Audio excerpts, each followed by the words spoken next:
one of the things that we really do try to have these conversations, although they are in webinar form, we really want them to be interactive. I don't have enough questions for us to fill the entire time because I expect that you all will bring in your voices so that we can address some of those issues. There also may be issues as we talk and have conversations that you are able to represent a community that's not present in our panelists. And we are grateful when you can bring those thoughts and ideas to the fore. Even just as an example, when we first put this out there, we had some communities representing some disabilities communities and communities representing particular people of color who said, why aren't we there? And we said, well, we can't talk about everything all the time. That's why we have these conversations over time with different groups. But I know that some of you are in the audience, and we really hope that you'll be able to bring forth some of those groups and say, hey, what about us? What about them? What about, each other? And so just wanted to be clear about that. So it is 9:01. We still have people coming in. We've got 47 participants already in here, and we're really grateful for that. We have over 130 registrants. So for those of you who are watching this later on the recording, we thank you as well. Even though you couldn't make the time to be here live, we're grateful for you making the time to watch it when it's available in your schedule to do. And so we do have all of our panelists here, and so I'm going to go through the formalities a little bit, and then we'll get started. But before I do that, I do want to recognize that today is May 25th. Now, aside from it being 2 days from my birthday, gifts to the United Way are welcome.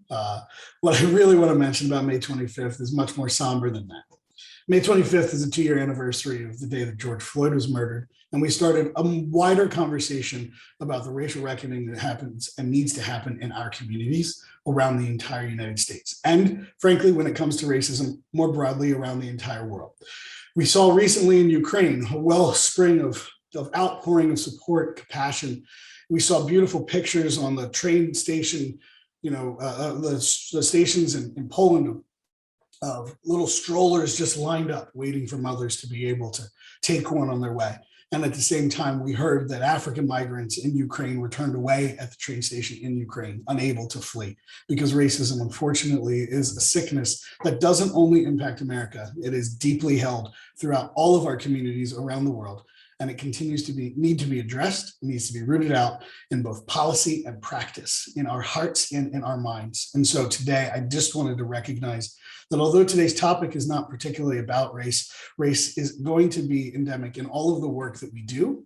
And in the work that we're talking about today around affordable housing, a lot of these issues that end up having a negative blowback, even in our good and even in our good intentions as we develop communities, things like gentrification always disproportionately harm people of color, particularly those who are also have the double whammy of being a person of color and low income. And oftentimes the reason that they are low income is a result of the systems that we've put in place to inhibit individuals of color from being able to advance as quickly as those who are not. And so I did just want to recognize that at the beginning. I also want to recognize another big, significant problem in our community, which is gun violence.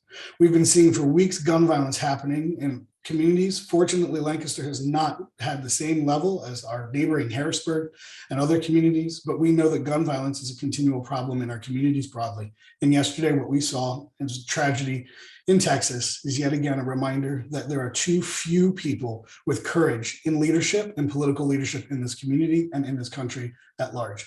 There are too many people more concerned about maintaining their power and maintaining their positions than they are at saving life. And there are too many people, and I say this as a pastor, there are too many people in churches who are comfortable with their political perspectives and not addressing root problems that are too often driven by the socializations that happen in our churches and our social groups, at our dinner tables, and in our workplaces. It is time that we stop letting basic cowardice be those who lead us and who do not lead us towards solutions. And so I just wanted to say those things before we begin. The communities that we live in, wherever we live, are in pain and they are hurting because those of us who are in positions of power are not doing enough, period. I'm going to ask us to take a brief moment of silence. And I want you to think about the various issues that touch your hearts. All of them, one of them, and just whatever it is that ties you to more than this physical, corporeal being that you are, the light that you lean towards, the God that you pray to, or whatever it is that you yearn that drives you to be more and to be better. I ask that you reflect and reach out to that goodness.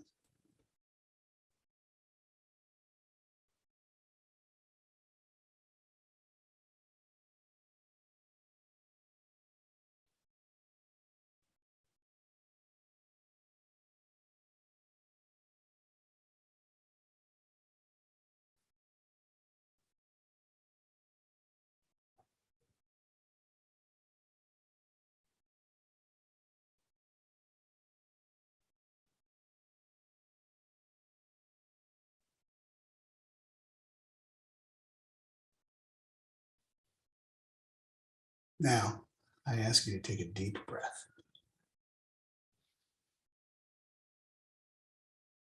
And just blow that out. We carry a lot of tension because of the pain that we observe and the trauma that we live with. And so we're going to relax, and then we're going to get started. Thank you again for all of you who are here. A reminder that we invite your questions, and we will get to them in the later part of this session. How we do these community conversations is we begin with a presentation from someone about something that they do, they're passionate about in their work, and hopefully some ideas for us to chew on for things that we can do in our community. Today, that presentation will come from the ever lovely Melissa Ressler, and I am grateful for Melissa's time in putting this together and thinking deeply about this and these topics that we'll be talking about. We also have a variety of other panelists after Melissa presents. They will come back on, and then we will have conversation. So I'm going to have us all introduce ourselves so you know who we are and who you're going to be talking with today. Then we'll disappear as Melissa presents, and then we will come back. We'll have a conversation with some guided questions that they have received ahead of time, and I can't stick on script, so we'll veer from that. We'll respond to each other, and then we will also work your questions in. We may work your questions in. This is a heads up for my co-panelists here. We may work some of the community questions in before I even get to the first one that you have been presented with. It is a community conversation. It is not a community listening session. It is not a community talking to. So we are hopeful that you all are ready to engage and participate today. So I am Kevin Ressler. I'm the president and CEO of United Way of Lancaster County, a position that I've held since January of 2020, and have been grateful to serve the community through the pandemic in this role, as well as we try to figure out what is our new normal and what is our new next. With that, I will kick it over to my colleague here at United Way. Julie Kennedy, could you please introduce yourself and some of what you do? Yes. Hello, everyone. My name is Julie Kennedy. I've been with the United Way now for, I think this is my 4th year. I've worn a variety of hats, one being the lead housing specialist for 211. So worked with individuals, neighbors experiencing homelessness. From there, I was the Lehigh Valley Coordinated Entry Regional Manager. Coordinated Entry is a way of ensuring that folks who are experiencing homelessness are served, don't fall through the cracks, and now have returned to my community and am the Community Initiatives Manager as of just a few short weeks ago, but very excited for this role and for working in the place that I call home. Thank you. And we will go over to Matt Johnson. Hey everybody, my name is Matt Johnson. I'm the Strategic Community Partnerships Officer. I still don't quite understand the officer part, but there we go. Community Strategic Partnerships at Church World Service, which, if you don't know, is the county's largest refugee resettlement and immigrant services organization. I've been here for 3 years, during which time I was started as a refugee community organizer, which helped former refugee groups access power and build community. And then now I'm doing the work of trying to align the community around common goals that help refugees, but as we'll learn today, help everybody in the community in the process. Thanks. Thank you, Matt. Kristen Jones. Good morning. I'm Kristen Jones. I work with the Lancaster County Office of Aging. I am the Intake and Access Unit Supervisor. And that is just, I guess, a way to say that I oversee 4 departments here at the Office of Aging, coordinating the workers and the staff there, primarily to provide information, referral, assistance with Medicare counseling for going through the Medicare maze, our clerical department, and our employment. In information and referral, we get a lot of questions about housing, and that's why I think it's always good for me to have information and to talk with others so that we can help people. Thank you. Douglas Smith. Hi, good morning, everyone. Thanks to United Way for having me this morning. I am the Chief Planner for the City of Lancaster. I help to oversee our zoning, historic preservation, land development, redevelopment, and long-term planning programs here at the city. Housing is a critical part of what we do from a regulatory side.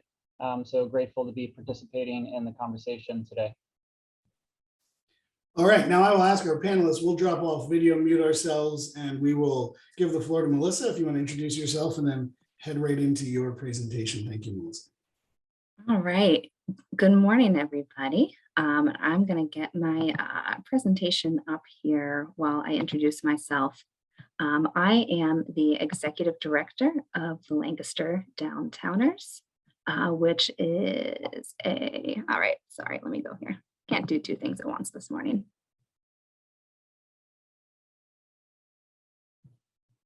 Yeah, we are going to shift this down.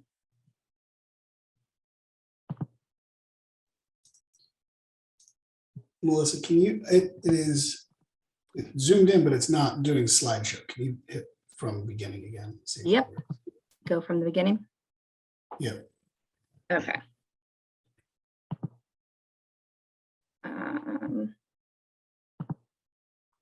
Screen share. PowerPoint. Share. There we go. You're good. How are Thank we? you. Can you see my You're great. notes? I cannot see your notes. I can only see Okay, your, great. you're doing well. Thank you. All right, here we go. All right, good morning, everybody. I'm really excited to be a part of this community conversation today, and I really look forward to a really wide open discussion. What I'm hoping to bring are some new perspectives, some possibilities, and spark some innovative thoughts around housing. I come to those perspectives with my whole self, and that is the parts of me that have built the knowledge and experience for today. I was raised in rural northwestern Pennsylvania. I studied therapeutic recreation and gerontology here in South Central Pennsylvania, and I've spent the last 15 years working in community-based organizations focused on aging and disabilities resources here in Lancaster and in Philadelphia. Those last 4 years have been as executive director of the Lancaster Downtowners, which is a village model nonprofit that engages older people to connect with one another and to connect to resources in their community. We are focused in and near the city of Lancaster, and we're working to stay informed, involved, and independent here in our homes and neighborhoods. Our organization has come of age with the National Village Movement, which this year is celebrating its 20-year anniversary. And so there are folks in about 300 similar organizations all throughout the country who are building communities that support their intentions for an independent future. All right, so I come today as part of that community and recognizing the gifts that each decade we have brings to our own selves and to the world around us. And we live with the understanding that we can only achieve that independence through interdependence. Our village, as we look at the topic today, we do not build houses. We do not build apartment complexes. I'm not a developer or a planner, but what we do is we exist in this community, and we are full of creative individuals who are trying to make the current built environment work for what is a new future. And looking at that, how we consider how we might live our best lives and build a better future for the continuing aging population. All right. And my slide is not advancing. You might, on the lower left, if you hover down there, there might be a little arrow that will pop up. Right. Oh, there you go. Thank you. All right. So I want you to look at this image from pyramid to pillar. As we look at the 20th century, more years were added to life expectancy than all the years added in the prior millennia of human evolution. This is unprecedented. So across this time, fertility rates fell and people began living longer. And these two things together are creating an aging society. because of that proportion and them happening at the same time. When we go back to 1900, 4% of the American population was over the age of 65. Looking to 2030, 20% of the population will be over the age of 65. And this isn't just happening in America, in Japan, in China, in Western European nations, the population is also aging. This was fueled mostly by medical and scientific advances focused on saving young lives. We're now allowing the majority of babies to be born that are born to grow old. And by investing in children's education, we have found that education is actually a better predictor of life expectancy than age. So we're investing in this. It's paying off. People are living longer. So now we need to keep investing. Our society was really built to nourish and thrive for a younger life. And so what we have now is what we're looking for is a world where instead of 2 or 3 generations being alive at the same time, we can conceivably have 4, 5, and 6 generations alive at the same time. This can be seen as a pretty amazing thing. And unfortunately, we are viewing it as a problem for a lot of society. We're saying our programs are not built for this. Our structures are not built for this. What are we going to do with this silver tsunami you may have heard? It's not a silver tsunami. We need to see it as a reservoir. And when we can shift our culture collectively, when we can shift our focus individually, we can see this and we can plan for this. So we have the problem of our life expectancy increasing so rapidly that our culture hasn't caught up. And as we live in this world that was literally and figuratively built for young people, this includes our housing. So we need to begin to frame our thoughts and our buildings with the future in mind so that it won't be so unexpected or scary.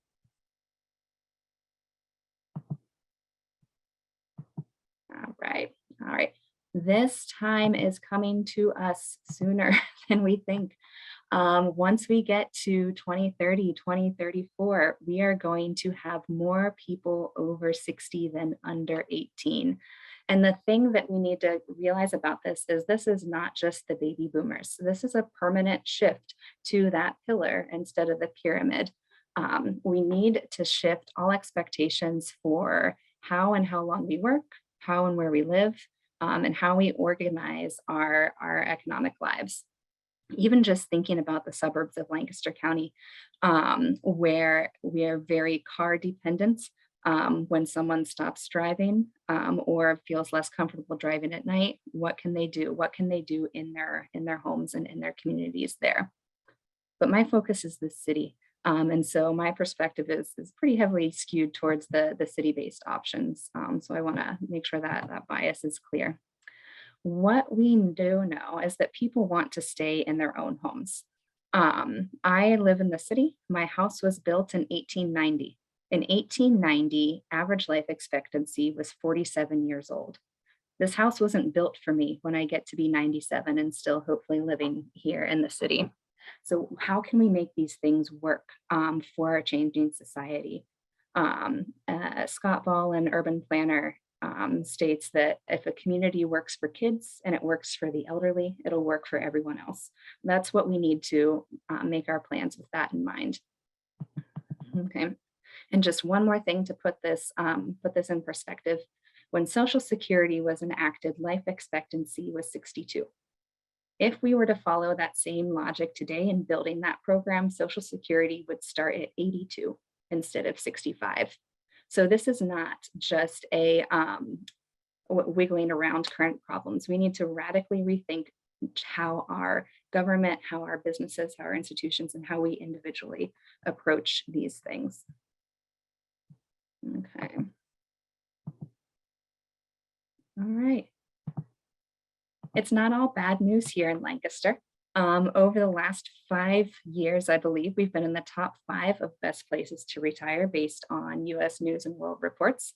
We have at the city government level a commitment to an age-friendly Lancaster city and a large collaboration of organizations, including the United Way and Office of Aging here on this panel, who are committed to continuous improvement for folks who are aging here in our community.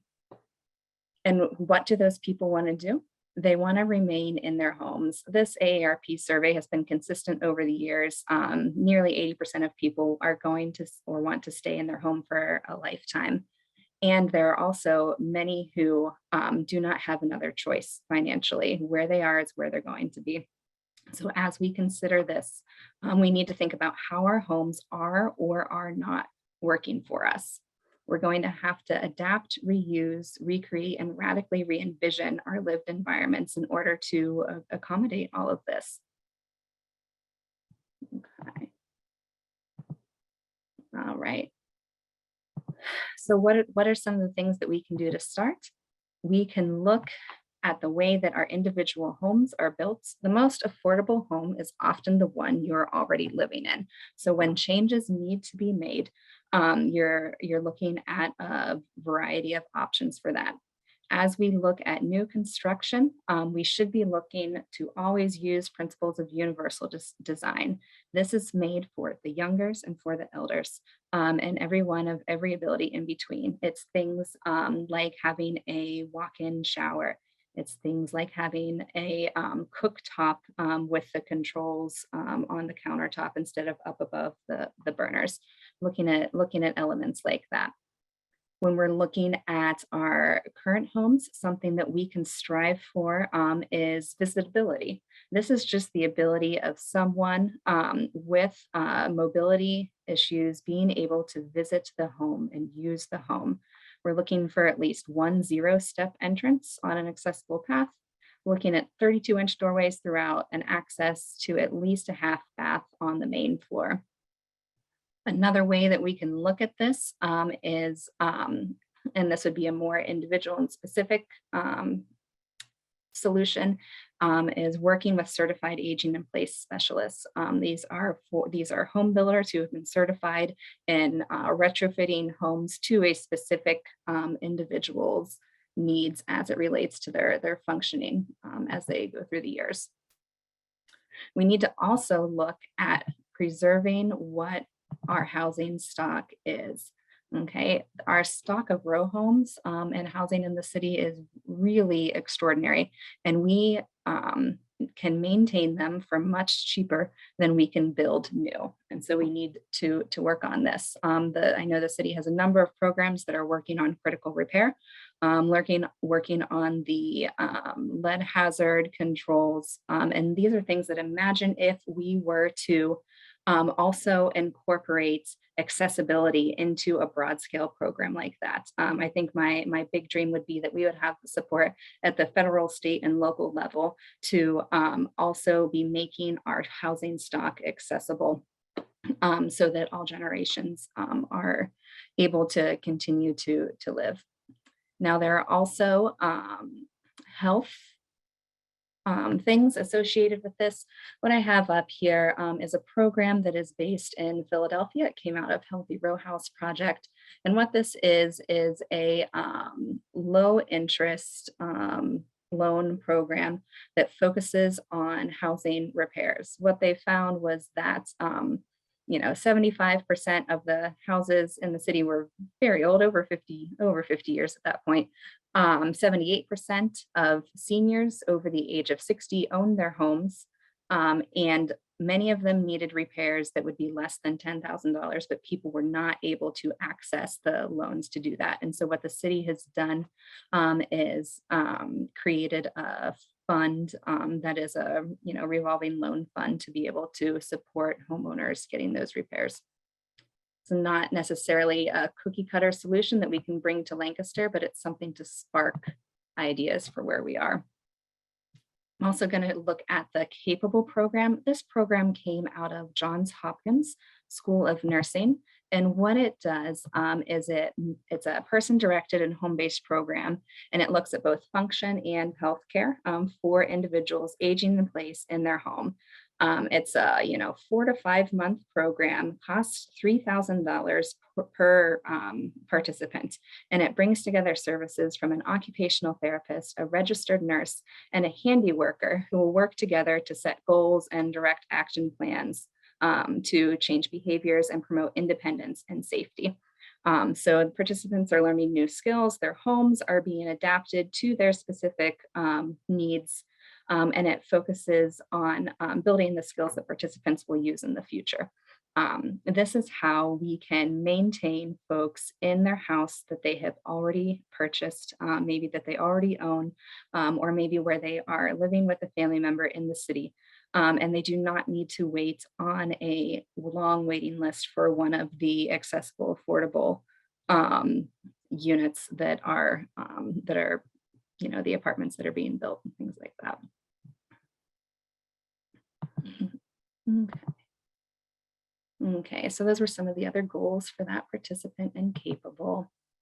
All right, we're going to bring it a little bit more local and look at particularly one finding from the housing availability in the city of Lancaster and implications for housing affordability. This was prepared for the city by the Center for Regional Analysis at EDC of Lancaster County. And what I want to look at as we shift to the next topic of my presentation is finding number 3, that what they reported was that the city's housing stock does not align with the household composition of its residents. And I want to think about that creatively. Over half of the city's housing stock is comprised of single family dwellings. 83% of these units have 3 or more bedrooms. All right.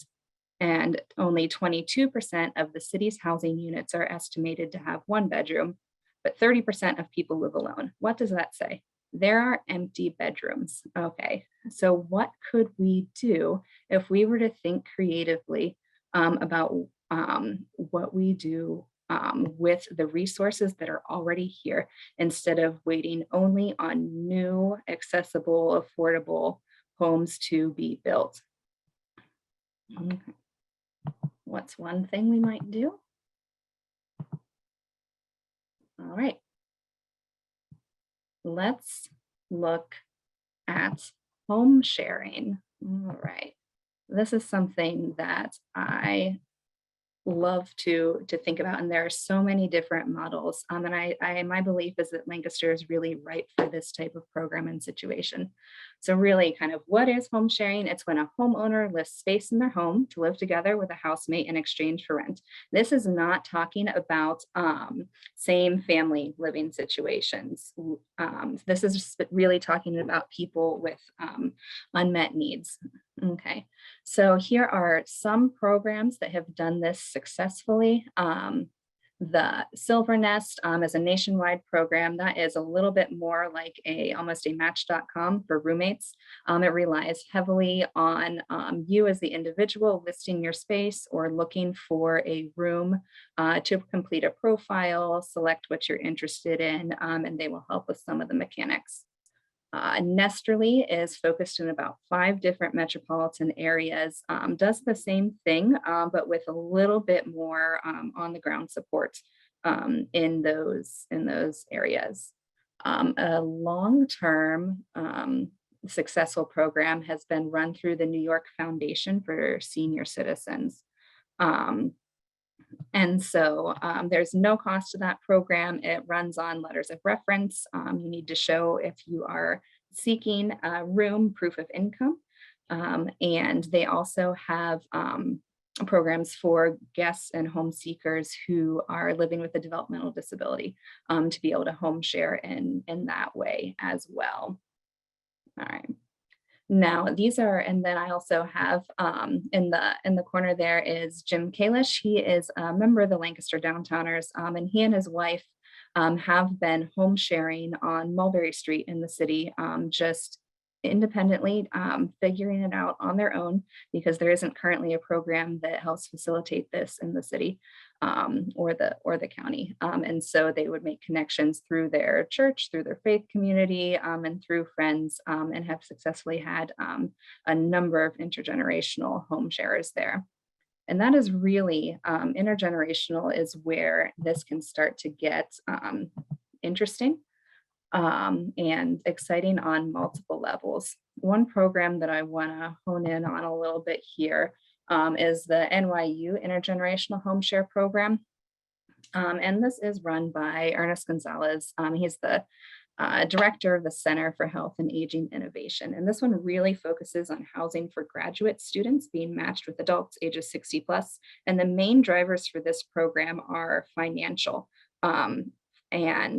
So that students can afford housing, and so that the folks sharing their homes can afford to maintain their apartments and homes in New York City.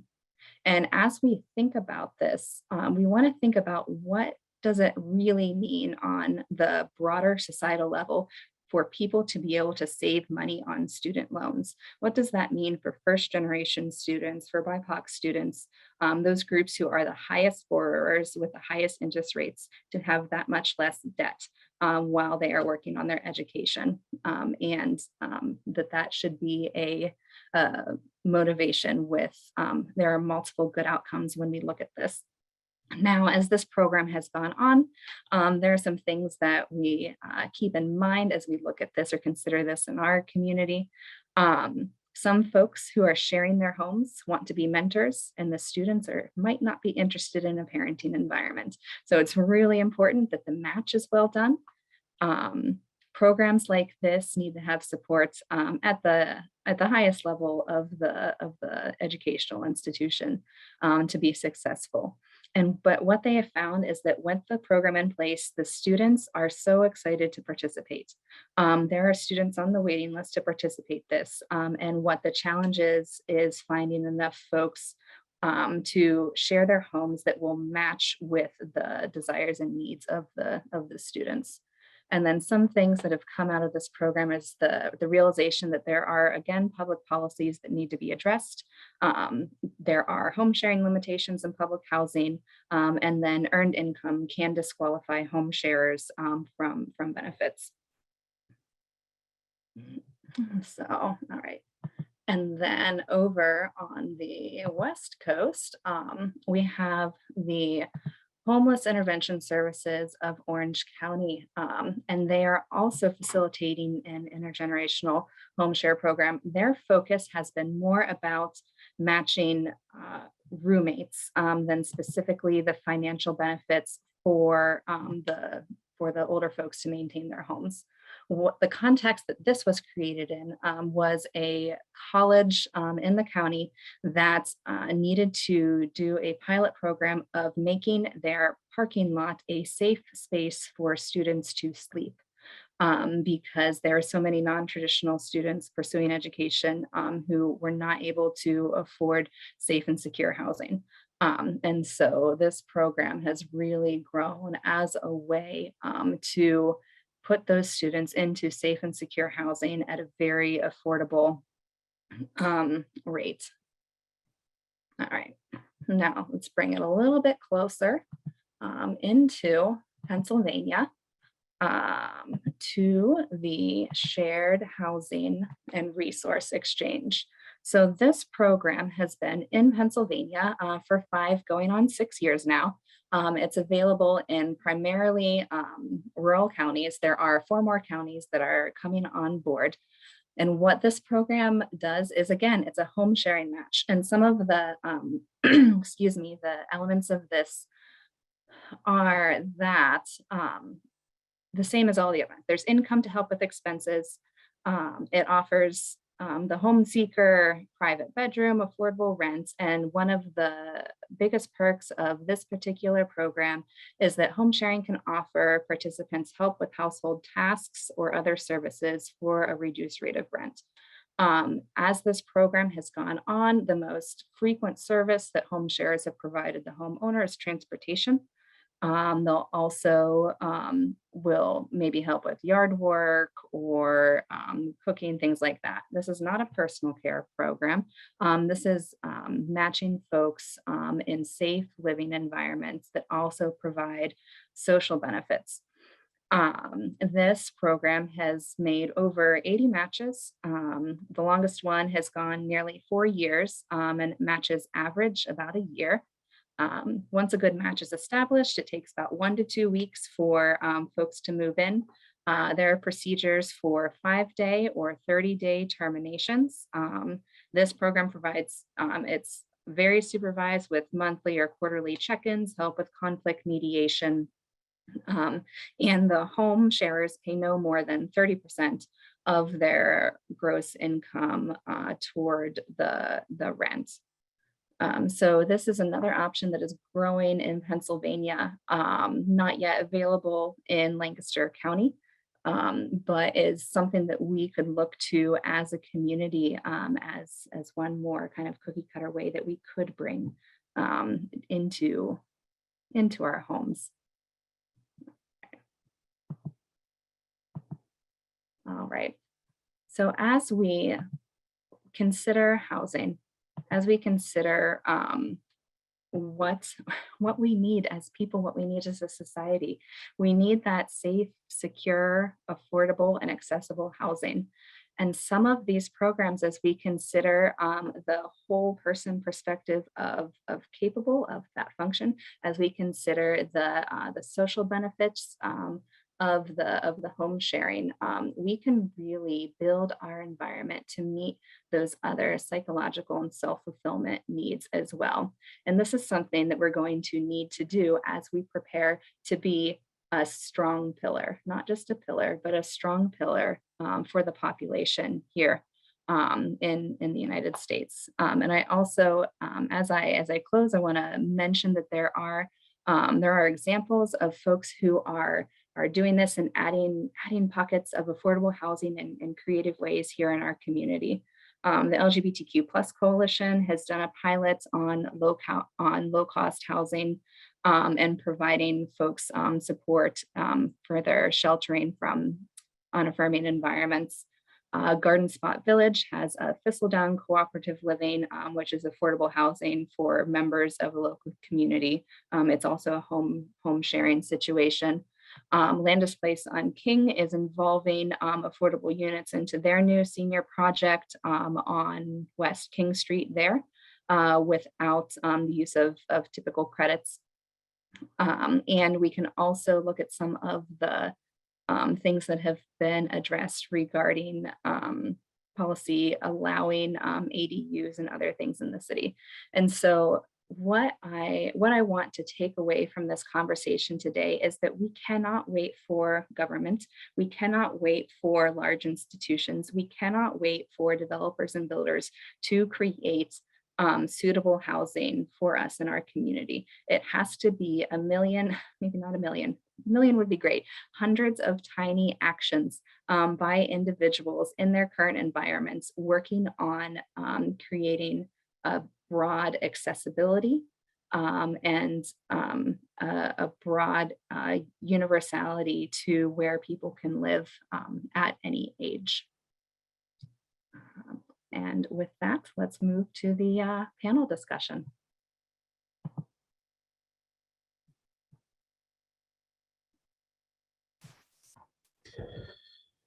Thank you, Melissa.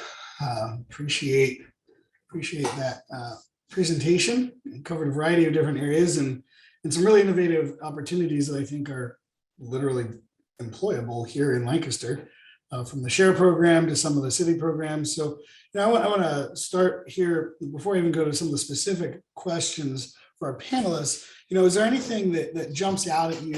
I'm going to start with you, Douglas. When you think about sort of city policy, zoning, I hear Melissa talking about things like, zero level entrances and those things. We're a built environment. And so, there's a challenge. She talked about renovating is cheaper than building anyway, but, are there ways that the city can use some of its mechanisms to think about universal design? And in some ways, I hate to use force, but force universal design. I mean, Melissa and I have talked about, I probably should just mention that we're married. So Melissa and I have talked about in our own home, like if we do any renovations in the back, like, a porch or whatever, can we build a ramp? Do we have the space so that at least the back door is zero entrance, right? Are there limitations to doing some of that stuff because of zoning rules? Are there opportunities? So I'm just curious your reaction to thinking about that in the built environment and challenges and opportunities presented there. Yeah, thank you, Kevin, for the question, and Melissa for the presentation. Really enjoyed that. Definitely some innovative ideas there. There are definitely opportunities for the city to be expanding our efforts on this front. Zoning is just one of the opportunities that we might have to do that. Building codes, I think, is often where a lot of this this work comes in. So we use the International Construction Code that's adopted by the state. So all municipalities in the state of Pennsylvania have to use that as a baseline. They can make it more strict. They can't be anything less than that. So I'm not a building code expert. That we have a building code department that reviews our building permits, and I know that they get very technical. But certainly the city, I think, in theory, could adopt stricter regulations around creating universal units like that. That is not something we have explored yet. I think with the zero barrier entry into a home, one of the challenges in our beautiful historic city is just narrow public rights of way. So on the front of the house, typically our stoops and porches are already within the right of way with a very narrow sidewalk. It's also been a priority of the cities to maintain sidewalk widths so that we are making sure that they're safe for people of all ages to use and that they don't need to walk in the street. So that is a barrier that we come up against. In fact, we're going through it right now in front of our own City Hall building, where we're adding an ADA ramp into the front of the building. Prior to that, people had to come around the side to get into the building and use a camera, and it was certainly not, I think, an equitable way to be servicing all of our customers. So we're very excited to be adding that accessibility to the front, but it does take significant effort to install something like that in the public right away. There's a lot to dive into on this topic around universal units, but certainly our building code is, I think, our biggest opportunity. Thank you. Kristen, I think also Melissa's sort of jumps out at me. I mean, there's a Department of Aging program, the SHARE program, and I'm just curious. I know that the Lancaster County Office of Aging doesn't specifically sort of have housing as one of its large priorities, but I'm curious how housing plays in. When I used to run Meals on Wheels, I would talk to the caseworkers, and oftentimes safety was a thing that came up, and some of the work that the caseworkers do. Again, we've got a built environment. You work not just in the city, but also in the county. How does your organization play into these things around safety and design or whatever the case may be, with this concept of aging in place is what people want? And in many cases, again, particularly for individuals who would have had historical barriers. So, I mean, go to a retirement home and count the Black people, not going to be many there. Why? Because they didn't own homes. Why? Because we denied the GI Bill to Black soldiers who served in World War II. And so they didn't have the wealth building. So many cases, individuals have to choose to stay at home. You come into play in a lot of those circumstances as the Office of Aging. Yes. How does that look from your world? Well, you're right. Housing, I think when you think about it, housing is not a priority because we don't have funds specifically for housing. And I thought that there was a lot of interesting things in the presentation to kind of try to get more creative. As it stands with helping people age in place, we have in-home service programs that we can use some of our funds to assist individuals in remaining at home where they want to be. In regards to accessibility and that type of thing, some of our programs, we have a caregiver support program, which may have a one-time grant attached to it for modifications or improvements to a home. Again, people have to meet qualifications of income, household composition for that, and also level of care needs. We also screen people for the Waiver Program. Waiver is a program for individuals who have very high needs and very low income and wish to remain receiving care in their home. And so that also comes with some home modification and equipment that might help people. In the information unit, we try to stay on top of being able to find places to refer people for home modifications, home improvements, those types of things. And of course, as I said, under my umbrella here at the front of the office, we have Medicare counselors. So we also try to stay on top of what Medicare and insurances may or may not cover in regards to things like, durable medical equipment, that type of thing that might help people to age in place. Thank you. And Kristen, can you in the chat just drop the phone number and any website or whatever for people who would be looking for that? We have indirectly 2 organizations that do a lot of information and referral represented here. The Office of Aging, obviously for that population. The other one that we have here at United Way is the 211 Resource Contact Center. And so 211 in Lancaster, we cover all of Lancaster. We actually run the services for 7 counties, 211 services for 7 counties in contracts with other counties, other United Ways and other county governments help fund that, which we're always appreciative of. And so that information referral goes beyond. One of our big partners, I'll just mention here too, is UDS. So UDS has a huge home modification program for individuals with disabilities, and sometimes aging crosses into that as well. And so just want to make sure that people know that is, I mean, it's a wonderful resource. 211, we refer to them a lot. And speaking of 211, Julie, you came up through United Way through 211. And so I'm curious, Julie, when you think about, I want to expand this a little bit to that population we at United Way call the ALICE population, which stands for Assets Limited, Income Constrained, Employed. These are individuals who are working. In many cases, they're above some of the income thresholds for what Kristen was just talking about, the services they provide, waivers and other things. But they're working, they're above that, but they're not quite at sustainability. Can you talk about having done, I mean, you were the lead housing specialist for 33 counties for the COC that we were part of. Can you talk about what shows up there and the challenges for the ALICE population when it comes into play? So, okay, we've got some resources for the low income, and then you hit this place where you drop off the resource cliff, you're all of a sudden getting nothing because you're making a little bit too much. How does that play out?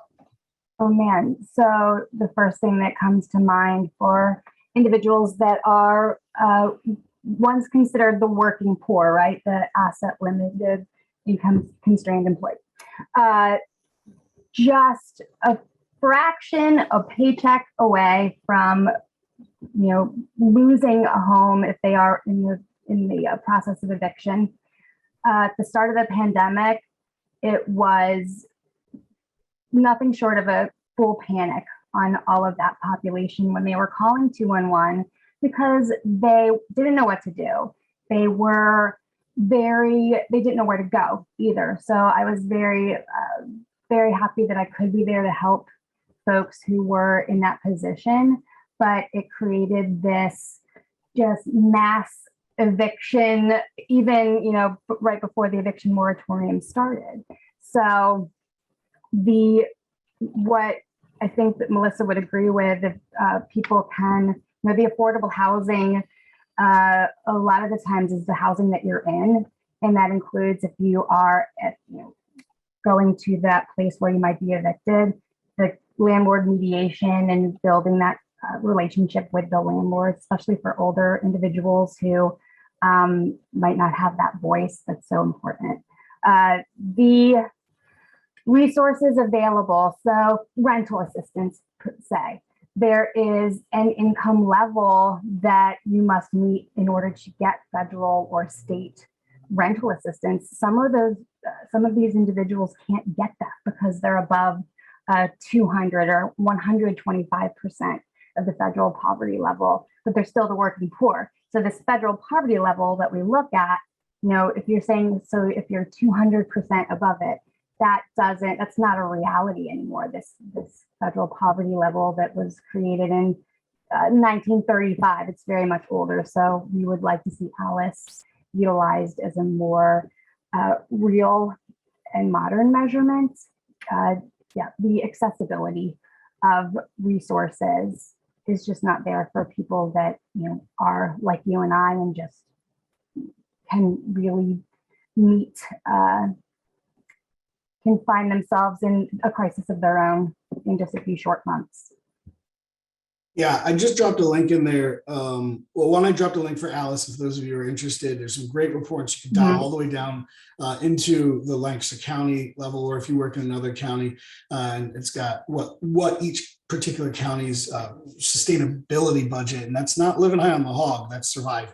I also dropped a link here for paying for senior care. They have a link real quick just for if you heard Julie just say 200% of the poverty level. So, that is going to be about, just around $30,000. We're not talking about people who are, you hear 200% above. Well, 200% above the poverty level, surely they're doing fine, right? No, not at all.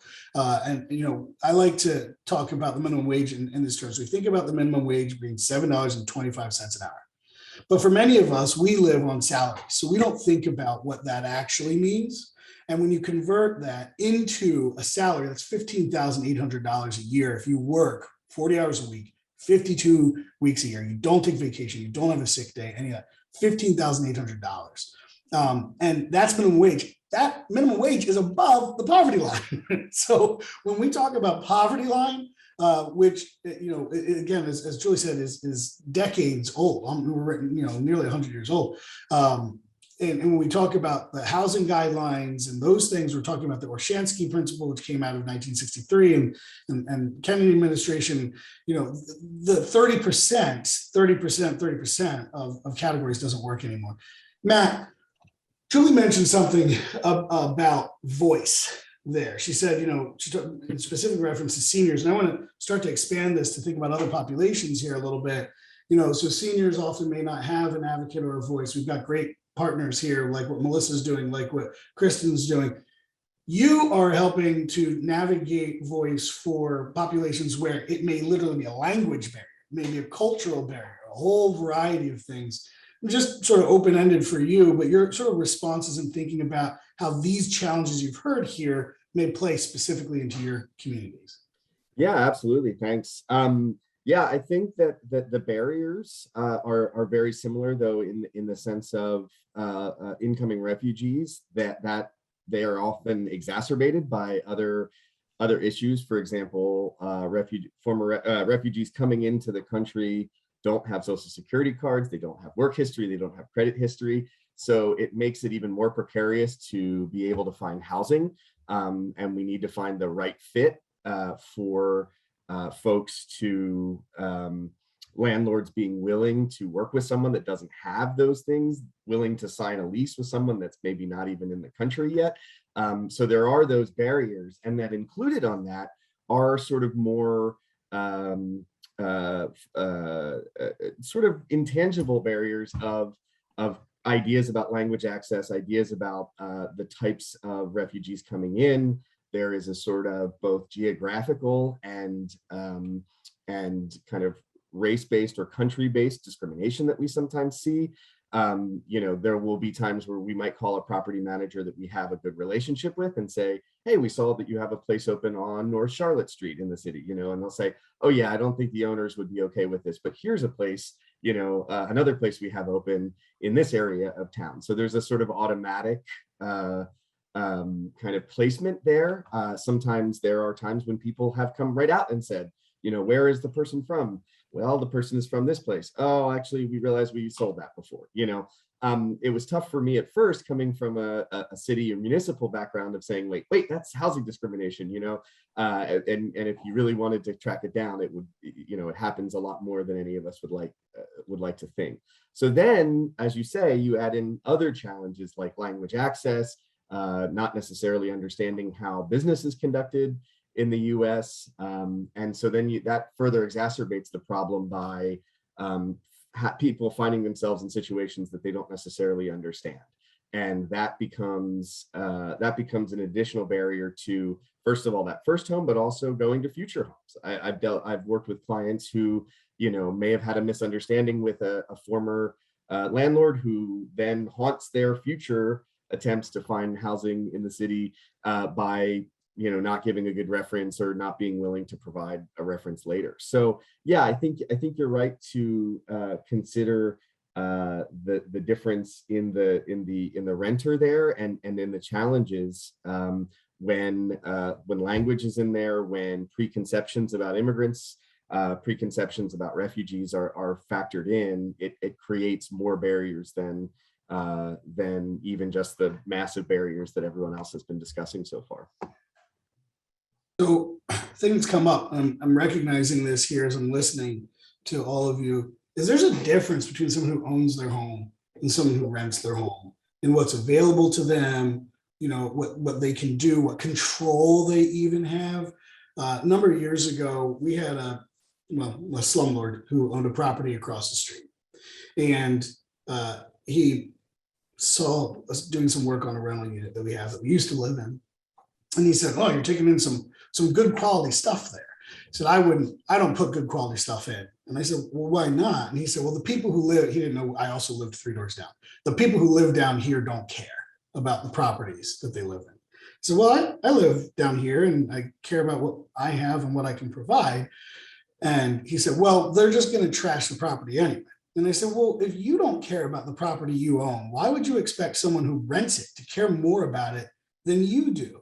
And you know, he got flustered and then said, "Well, they just live off the government anyway," to which I pointed out that they were taking their voucher and the money goes to him. So he's living off the government. They're just a pass through. But, you know, how do we encounter some of these kinds of ideologies, and what can we do, or what can renters do to advocate?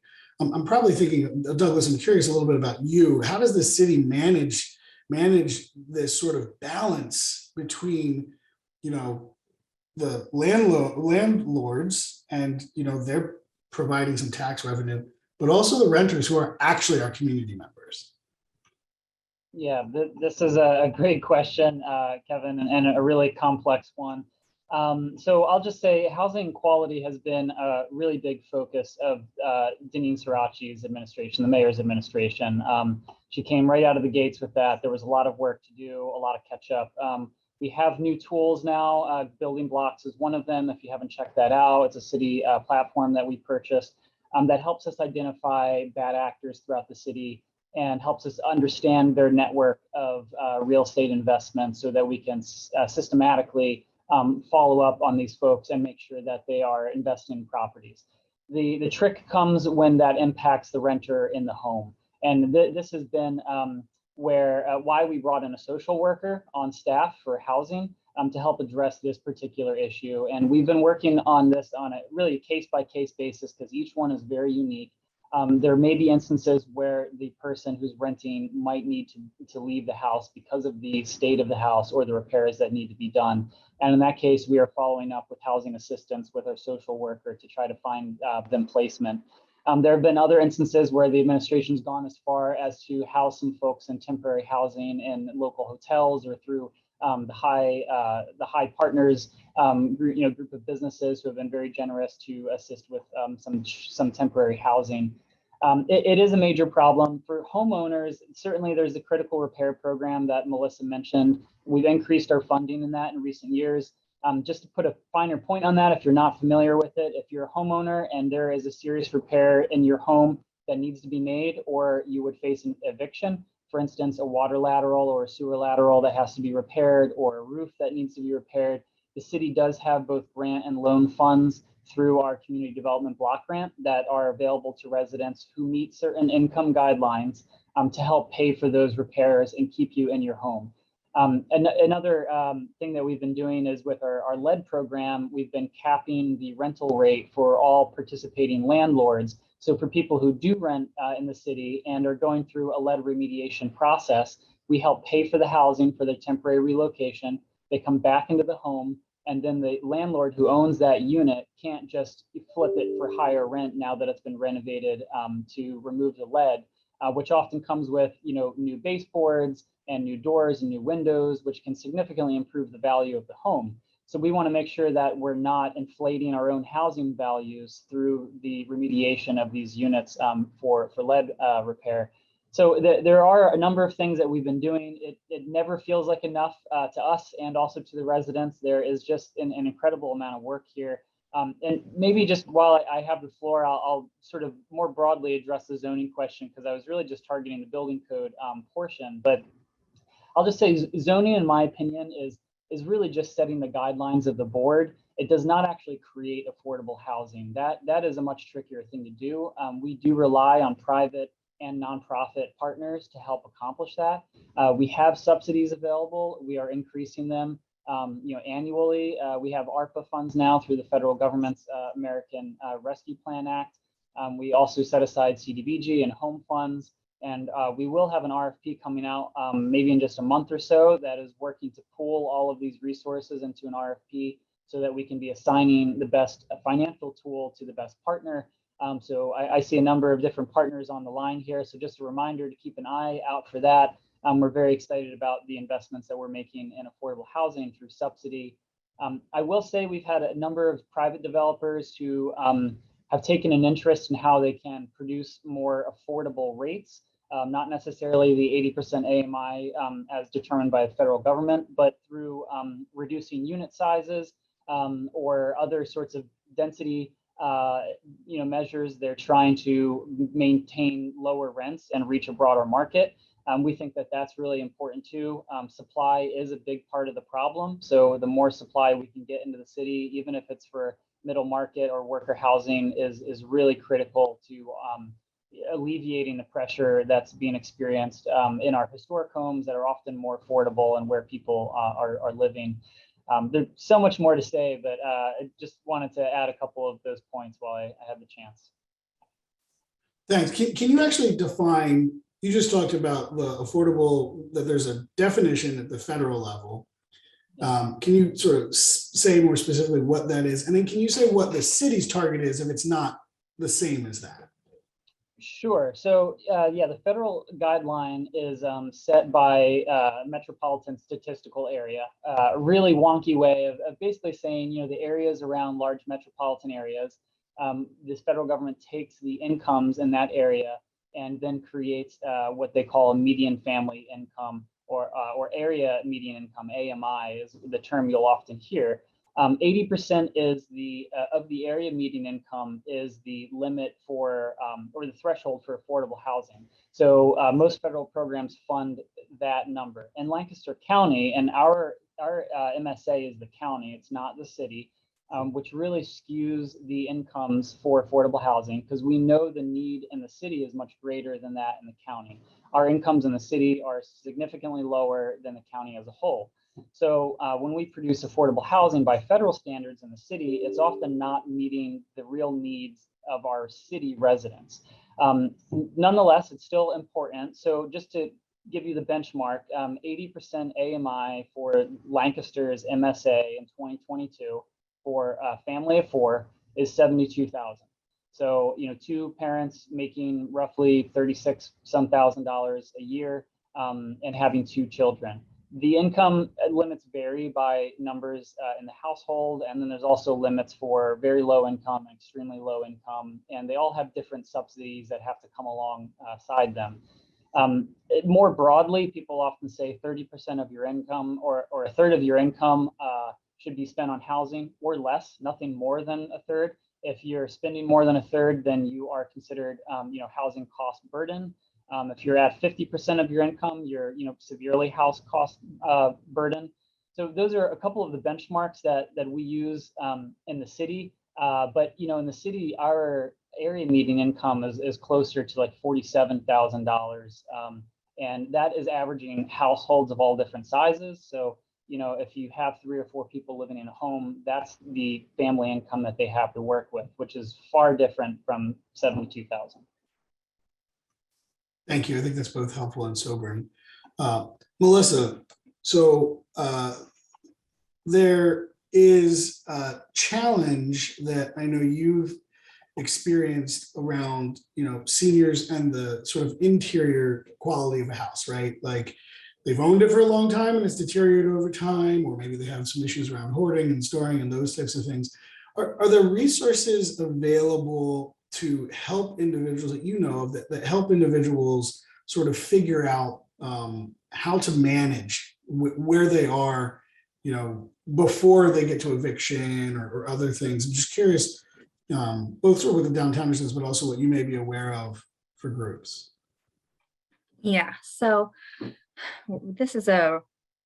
there are lots of different answers to this. And one would be, okay, so if we're looking for home modifications, home repairs, I was happy to see in the chat that the Servants is now in Lancaster County. I'd known that program only to be in York County before. And so they will, as they have volunteers, assist with home modifications. The organization that I work for, the Downtowners, we have volunteers that assist with in-home tasks. So that is things like putting up shelves, changing light bulbs, cleaning, organizing, downsizing, kind of those things that can help you exist in your home as it is. I would also push people to two other panelists on this call and have them be in touch with 211 or the Office of Aging for information referral for targeted services for sort of the physical environment of remaining safe in your home. Yeah, and so Kristen, let me bring you back in here on that. You heard what Douglas just talked about with regards to affordability in the city being different than the county. You've got to operate in both of those environments. And so what Melissa just said, I'm curious, what is sort of the affordable housing, how does that factor in aging in place with the supports that you're providing? What do you all see as guidelines? I mean, who are you able to target and help? Well, we do serve all of Lancaster County, which is very big when you think about it, and very spread out and very differing needs. We do serve the whole county. Definitely, we come up against, I don't know, when I think about housing, I have to be honest, I think of a lot of barriers and red tape that we personally in Office of Aging have a hard time cutting through. So I am really enjoying this conversation because it is giving me other ideas and things to focus on. We just have a lot of limitations when it comes to that. Having a safe, affordable home is very important to aging in place. I mean, we have situations where we'll hear about someone in need, but we can't provide in-home services if they have no home. And, we saw the little pyramid, and how are you supposed to help with other things if somebody just doesn't have that? We get a lot of calls about evictions and, gentrification is really coming into play, that people are, landlords are getting the opportunity to sell houses, and it's really impacting older adults. Even like myself, I want to age in place, but I have a, 2-story old row home with a bathroom on the front, on the top. And I just learned that I was only meant to live there till this year, 47. So I'm in trouble. But it's just very hard. We try to look at safety in the information and referral department by looking at a need for protective service for more intense care management. We try to find volunteer organizations like Servants, Love Inc., refer people to United Way because you guys might get more information about volunteers. We work with people when we're serving them through our in-home service programs. We have funds for people who we are currently serving who might have an emergency, like hoarding, bed bugs, those types of things. Because again, if aging in place is defined as having, a safe, comfortable, sustainable place to live, then we do have to start there. So we do what we can with what we have, but there's definitely room for improvement. Julie, yeah, go ahead. When you're speaking about that, Kristen, I think of how, we've all heard that story of, so-and-so that lives on the block, God help them, they passed away and no one knew for 3 days. Like, you hear that. Yeah. Tragic. Aging in place cannot mean that you leave them alone. Like, the neighboring community, being good neighbors to these individuals who are aging in place is so important. And I love what the Office of Aging does and what Lancaster Downtowners does, is because so many that are aging in place feel alone, and it should never feel that way. And I was fortunate at 2-in-1 to speak with so many people who were calling. They might have a question about home modification or a meal, just a place to socialize. But then they would stay on the phone with me or other resource navigators for 20, 30 minutes because they're just happy to talk to someone. You might have been the only person they talked to all day. And it really is something that I'm so passionate about, is just being a community and being neighborly. And, even my big thing when I was working with homeless services is they don't stop being your neighbor when they're unhoused. That's when you need to rally around them even more and be their advocate.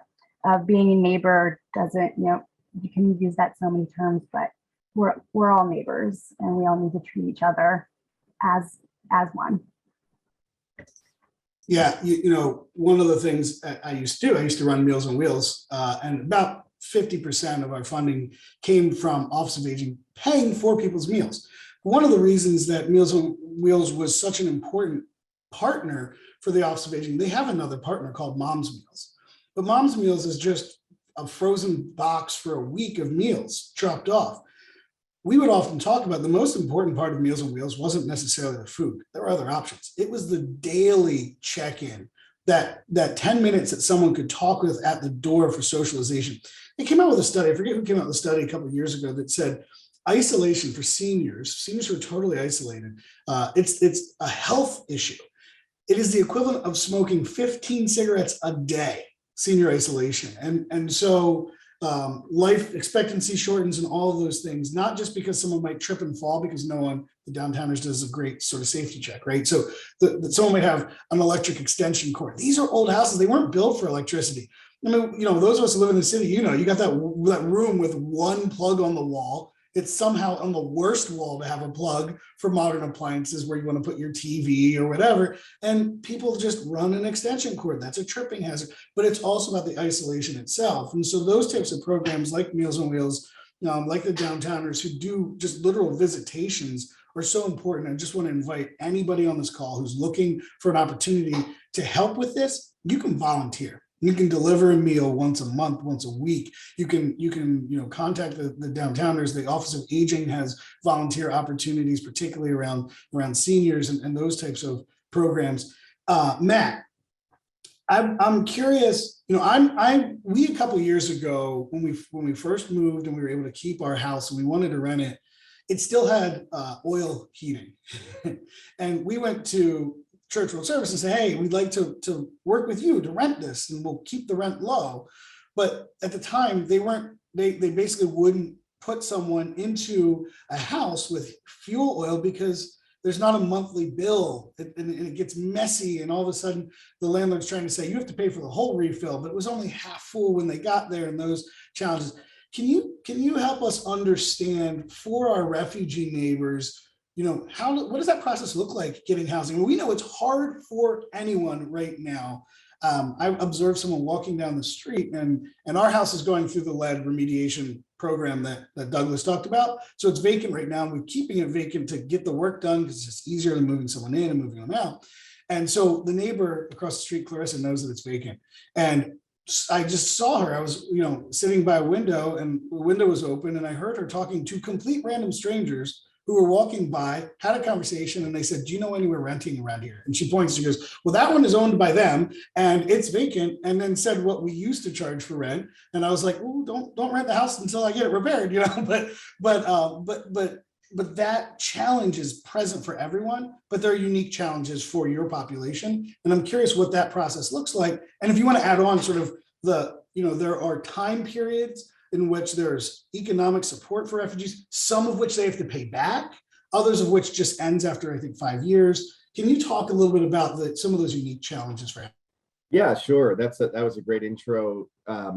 The thing that people don't realize about refugees often is that, yeah, like you say, they have to actually pay their travel to get here. I always find that very strange, right? So you're in a refugee camp, you finally get the good news that you're going to be resettled to a third country, which is something that only about 2% of all refugees in the world ever get that news. And then they're like, oh, and by the way, when you get there, you're going to owe the government for that flight, which is a nonstop flight here. So they have about 5 years to pay off that flight. So it's starting in debt. As I mentioned earlier, the biggest problem is finding housing, first of all, and finding landlords that are willing to rent to someone sight unseen. We don't know the person, they don't know the person. We have assurances, we have all the information about the family, but that doesn't necessarily give us much insight as to who they are. Oftentimes there are larger families coming. So if you know of any 7-bedroom places in the city or 6-bedroom places, that's an additional barrier.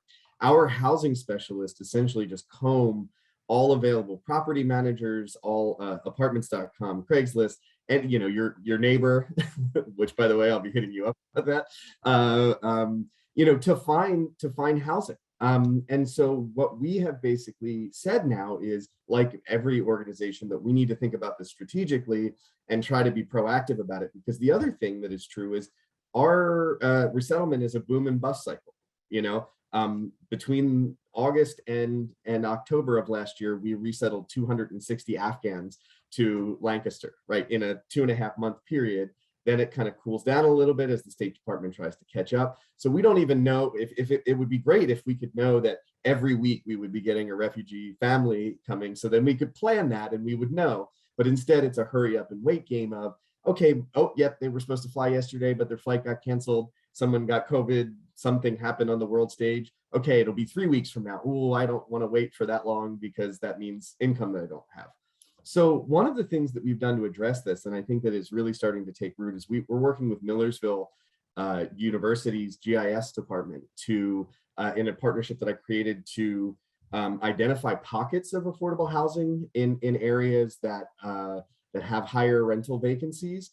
They tend to be outside of the city, which concerns us in terms of a service provider element. But then what we've been able to do is look what resources are available close to those clusters of vacant affordable housing. So are there churches that have traditionally welcomed refugees? Are there services there? Is it close enough to jobs, transportation, and so forth? So we've had to look more at a countywide basis than ever before. The city is always the easiest place to resettle folks because they can walk to our offices, they can get their services taken care of, they can get their needs taken care of.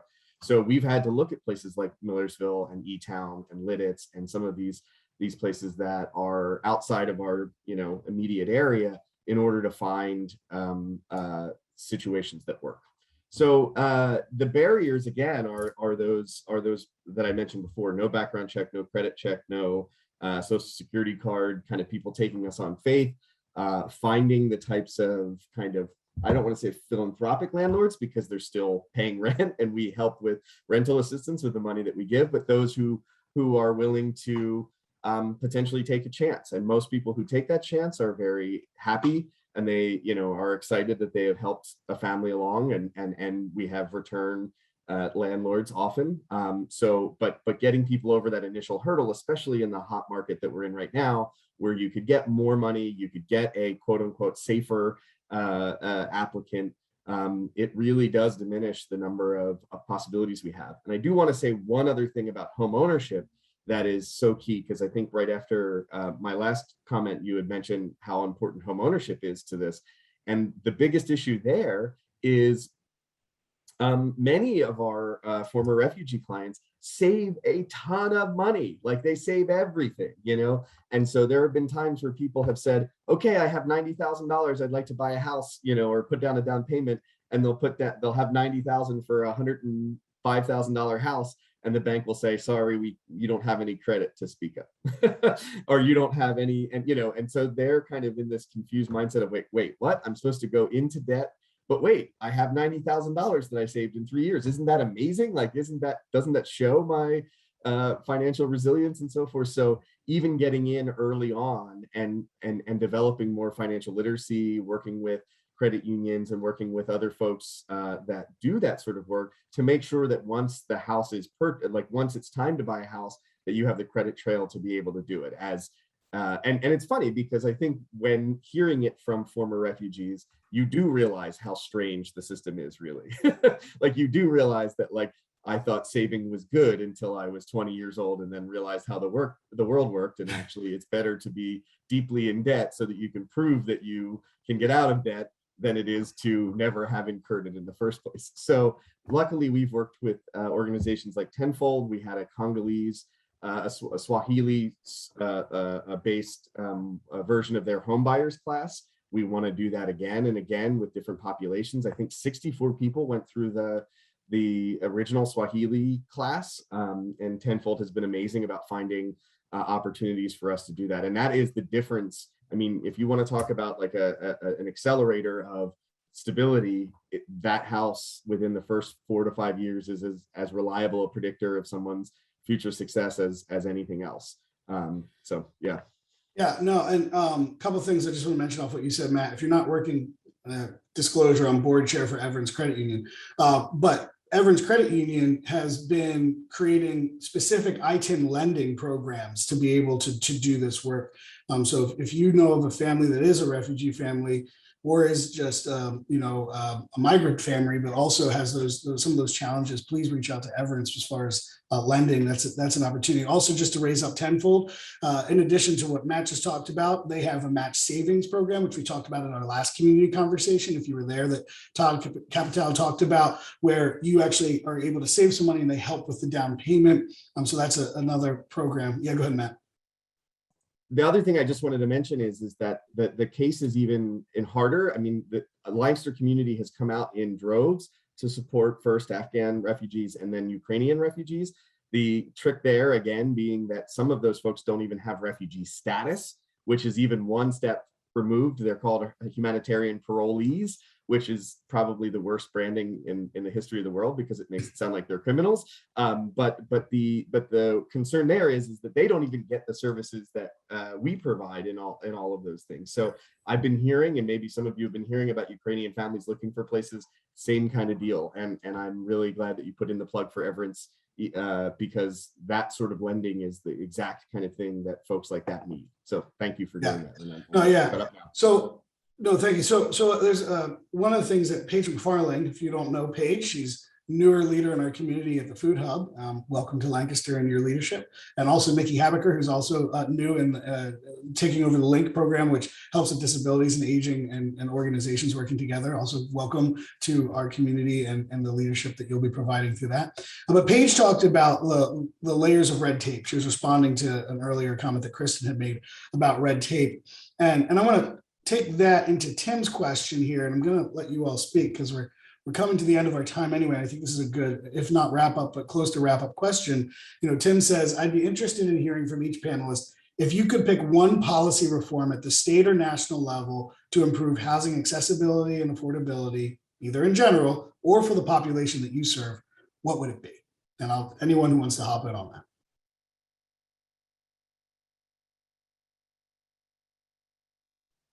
I will call on someone.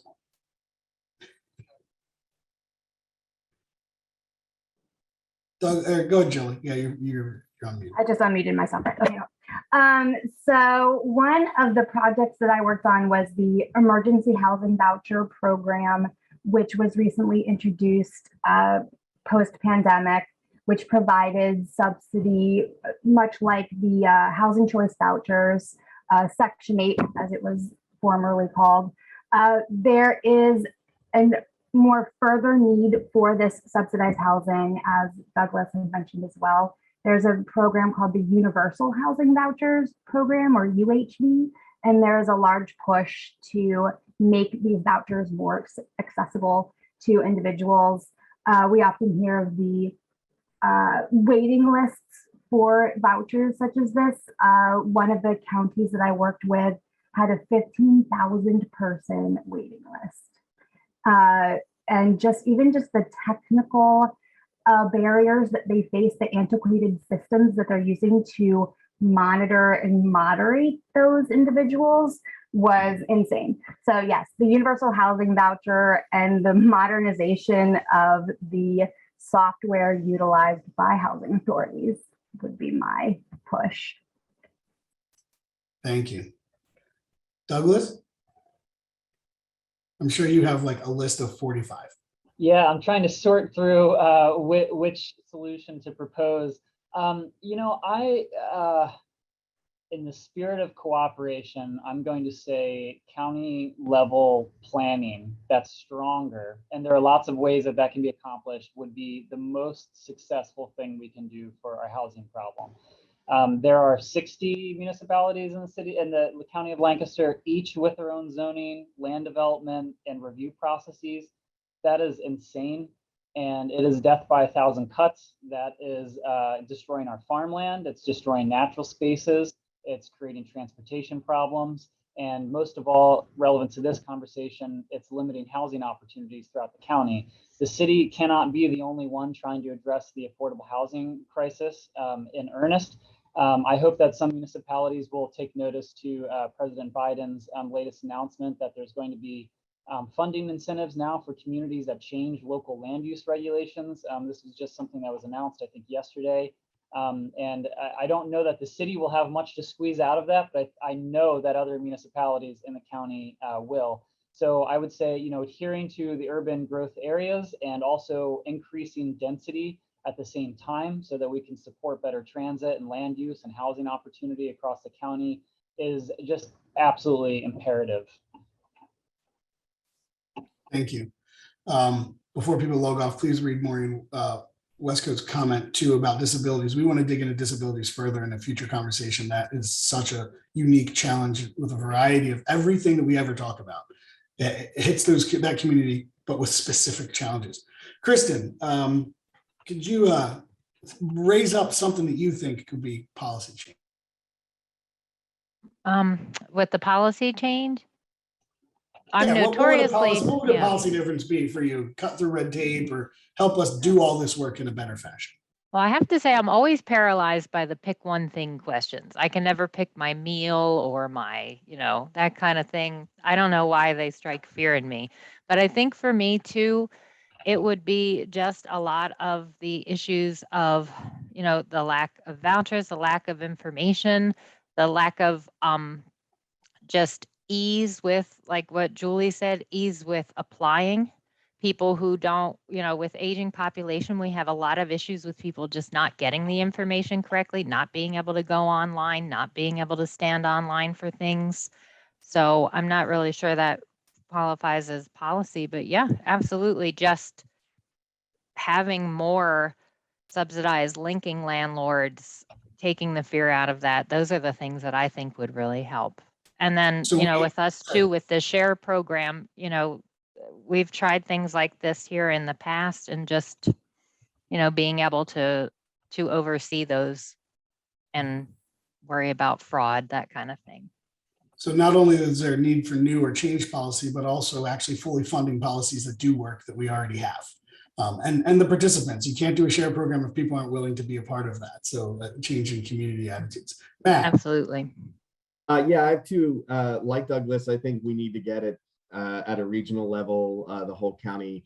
And I want to point to a perhaps bright spot in that situation, which is the southern end. Surprisingly, the southern end, 7 townships and boroughs there have really started to work on regional planning and understanding that it's not some sort of monolithic government coming to tell you what you should do, but rather a cooperative agreement that allows you to better open up possibilities. So I want to just highlight the fact that that work is going on and thinking about how we can do that at the county level, but also just sort of a just general call out to people to stay with these quote unquote unsexy issues and just like fight for them, because a lot of times on either side we have people who feel passionately about it and they get upset about certain projects or they get excited about certain projects but miss the point that Douglas made, which is that zoning is undercutting all of that. So we need to like get on that sort of thing and stay with it and be tenacious about it rather than being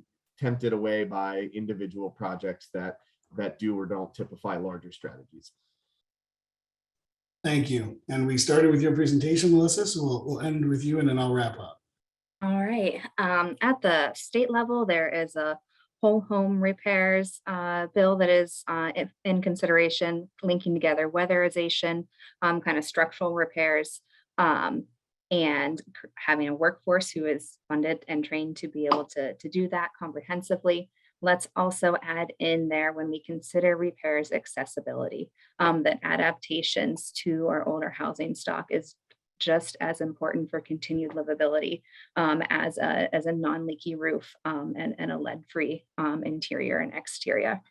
And then as we, there's only so many people who can vote on those bills, but everybody here on this call, in this conversation, watching this video, can be a part of those individual connections that all of these organizations represented here have with the Neighborhood Leadership Academy, with with the city, with the Church World Service volunteers, with the Lancaster Downtowners being embedded in their community. And with the Office of Aging volunteer outreaches, we need to inform our community about what is available and how we can help either one person, one family, or on our block, make sure our neighbor knows about these resources.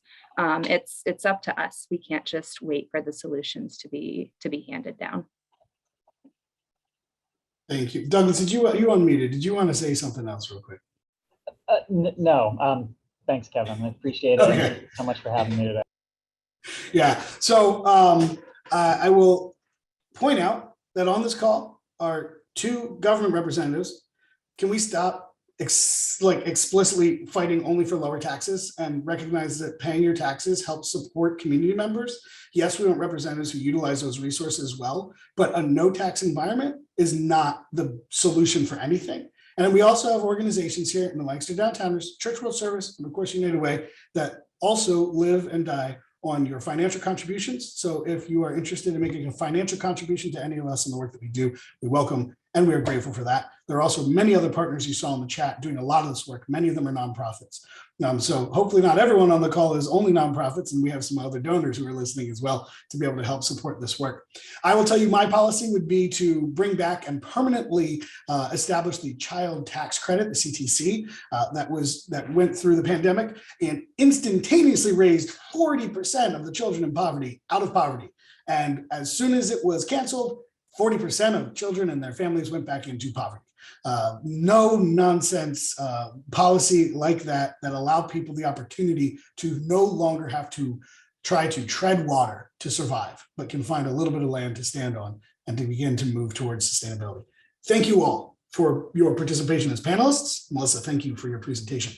Thank each and every one of you for your comments, for your compliments, for your encouragements, for your challenges, for your ideas. We will get together something to send to all of you with some of these links and a recap.